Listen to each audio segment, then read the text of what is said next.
Sjogren's fatigue is a profound sense of exhaustion that is not relieved by rest. You can't sleep for 10 hours and wake up feeling like you haven't. You can sleep for 10 hours and wake up feeling like you haven't slept at all. This is biological. It is not a character flaw.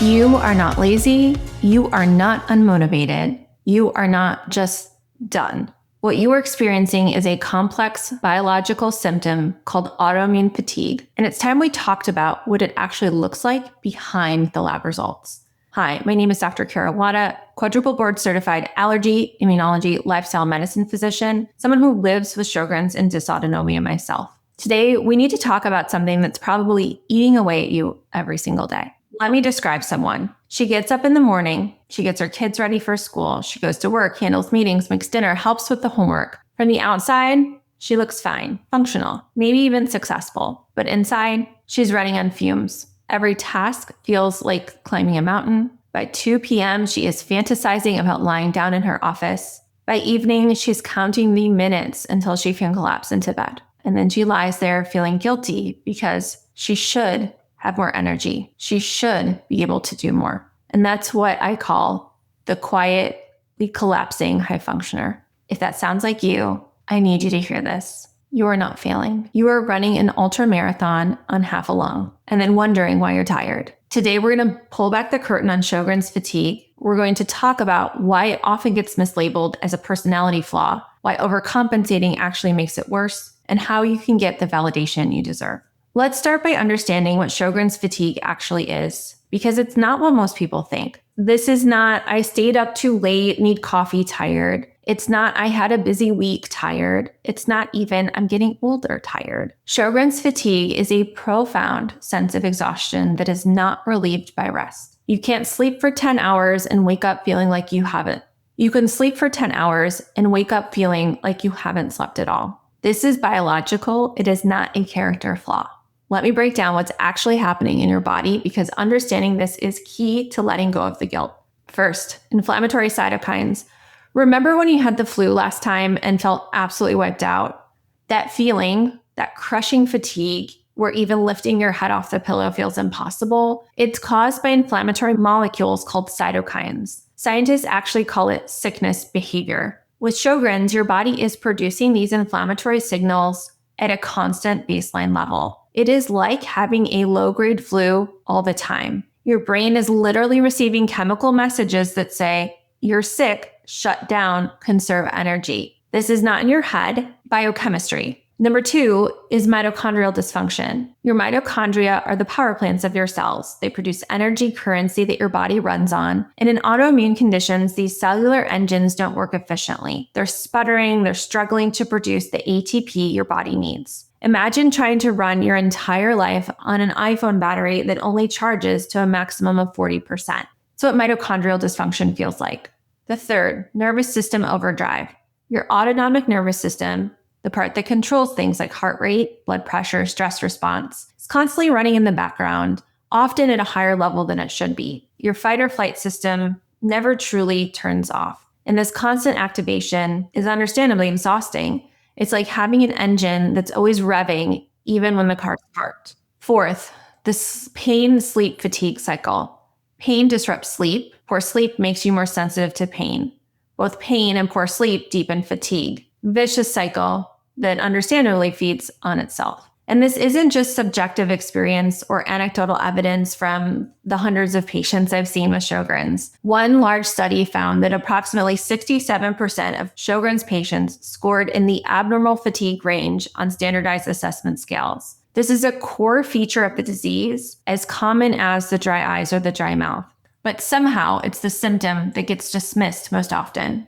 Now let's talk about what happens when disabling fatigue gets mislabeled as personal weakness. When a high-achieving woman, someone who spends her whole life being capable, productive, reliable, suddenly can't do everything she used to do, what happens? Does she accept it? Does she adjust her expectations? Does she ask for help? I can speak for myself. Took a long time to do any of those things. Usually not, right?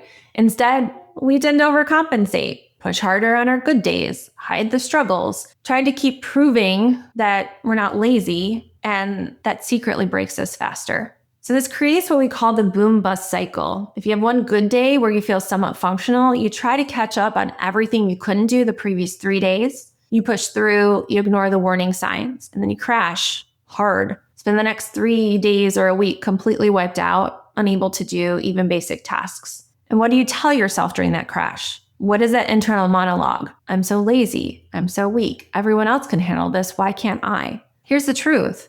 This pattern actually increases flare frequency and long-term risk. You're not giving your body the consistent, steady management it needs. And you're creating more inflammation with every boom-bust cycle. And the damage goes deeper than just physical crashes. When everyone around you, physicians, family, friends, colleagues, treats your fatigue like it's a motivational problem rather than a medical symptom, you start to gaslight yourself. The internal dialogue becomes brutal. I should be able to do more. I'm being dramatic. I'm too much. Everyone gets tired. I'm just weak. I just try harder. I'm just letting everyone down. This self-talk isn't just psychologically damaging. It's medically dangerous because it keeps you from seeking appropriate treatment and making necessary accommodations. You can't treat a symptom you've convinced yourself is a character flaw. Let me say something that might make some healthcare providers and professionals uncomfortable. Telling a Sjogren's patient to just exercise more without addressing the underlying drivers of their fatigue is the medical version of gaslighting. Yes, absolutely, movement can be helpful. I recommend it all the time, but when it's the right kind, at the right intensity, at the right time, with proper pacing strategies. In fact, I have an entire program called Stronger with Sjogren's that's specifically designed around these principles: strategic, sustainable movement that works with your body rather than against it. But generic, just exercise more advice to someone with profound autoimmune fatigue, that's dismissive at best and harmful at worst. It's like telling someone with a broken leg to just walk it off. The advice might work for muscle soreness, but it completely misses the actual problem. You deserve care that acknowledges the biological reality of your fatigue, not platitudes, and not generic wellness advice. Real, specific strategies that address the inflammatory burden, the mitochondrial dysfunction, the nervous system dysregulation, and yes, movement strategies that are designed for autoimmune bodies and not narrowed or borrowed from fitness influencers. So how do you get that kind of care, and how do you move from being dismissed to being taken seriously? Well, number one, you do need some data, and you need validation that goes beyond, I'm so tired. If people around you, your healthcare team, your family, your boss, or even that critical voice inside your head think you're lazy, I want you to have a number that proves what your body already knows. But you also need the right tools to actually address the fatigue, not just document it. Before we talk about tracking your inflammation, let me address something. You probably have been told to exercise more, but no one has taught you how to move in a way that doesn't trigger crashes. That's why I created Stronger with Sjogren's, a movement program specifically designed for autoimmune bodies. It's not about pushing through. It's not about no pain, no gain. It's about strategic, sustainable movement that actually helps reduce inflammation and build energy capacity without triggering boom-bust cycles. If you're tired of exercise advice that makes you worse, you can check out Stronger with Sjogren's. The link's in the description below. Now, let's talk about getting some baseline data. I created this assessment specifically for moments like this. It translates your lived experience, your symptoms, into some data points, and it gives you a snapshot of your inflammation burden across multiple body systems. This is not a diagnostic tool, and I am not trying to replace your healthcare team or your doctor, but it is a tool for validation and communication. So here's how it works. You answer some questions about your fatigue, pain, cognitive function, sleep quality, other symptoms, and other lifestyle factors that we know influence inflammation levels. And this assessment calculates inflammation score and shows you which of those different forces might be driving your inflammatory burden. So how do you use this score? You take the 5-minute quiz, you get your score. You can say at your next appointment, hey, I took this inflammation score an immunologist put together, and really it's just trying to quantify the burden of my symptoms. But what I really realized from taking this is that my level of fatigue is significantly impacting my work, my relationships, my quality of life. I need a comprehensive plan to address what's driving it. It's a totally different conversation than just saying, I am really tired lately. One often gets dismissed and the other is really primed for action. Beyond the score, you can start tracking your boom-bust cycles. Take note of when you push too hard, what happened afterwards. And this pattern recognition can help you and your doctor understand your limits and create sustainable pacing strategies. Stop apologizing for rest. Rest is treatment. It is not laziness. It is necessary medical management. And please stop comparing your productivity to what you could do before Sjogren's or to what healthy people can do. That comparison is killing your mental health, and it's not medically relevant. Let me bring you home with something I need you to internalize. You are not lazy. Your fatigue is real. It is biological. It is measurable, and it deserves to be taken seriously. The fact that you're still functioning at all, going to work, taking care of others, managing your household, just managing yourself, going through the healthcare system while dealing with this level of fatigue, that doesn't make you normal. That makes you extraordinary. But you shouldn't have to be extraordinary to just get through a normal day. You deserve treatment, you deserve support, and you deserve accommodations when you need them.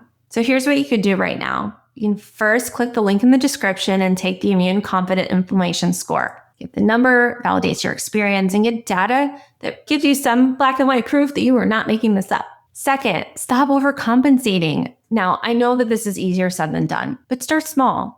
Say no to one thing this week that you would normally force yourself to do. Give yourself that permission to rest without guilt. Third, bring your inflammation score report to your next doctor's appointment. Have a conversation about addressing the underlying drivers of your fatigue, not just managing symptoms or dismissing concerns. And if your healthcare team treats your fatigue as a motivational problem after seeing your data and hearing your experience, it might be time for some additional support. Save this video for those days when the guilt is crushing you. Watch it again when you need to remember that rest is not laziness, and share it with someone who needs to hear that they are not alone in the struggle. And please subscribe to this channel for more content that validates your lived experience, gives you the science-backed tools to help advocate for yourself.